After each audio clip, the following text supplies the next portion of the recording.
9 రోజులు కూడా కుమారి పూజ చేస్తారు. ఇది ఒక ప్రధానం. అదేవిధంగా సువాసిన్యచ్చన ప్రీత అన్నట్టుగా సువాసిని రూపంలో ఉన్నది.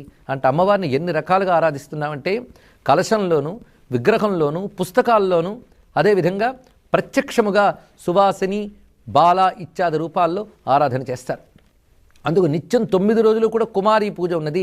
దీన్నే బాలా పూజ అని కూడా అంటారు. కుమారి అంటేనే కన్యా అనే అర్థంలో మనం వాడుతూ ఉంటాం.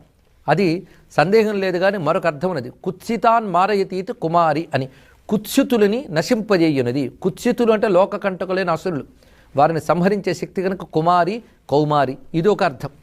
అదేవిధంగా మన హృదయంలో పుట్టే కుత్సితమైన అసురు బుద్ధులు మన ప్రగతికి అవరోధాలు, వాటిని తొలగించేది కుమారి, ఇది ఒక భావం.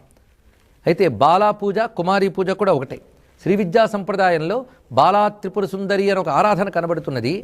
కానీ కుమారి పూజ అనేది ఏ సంప్రదాయంలోనైనా ఉన్నమాట.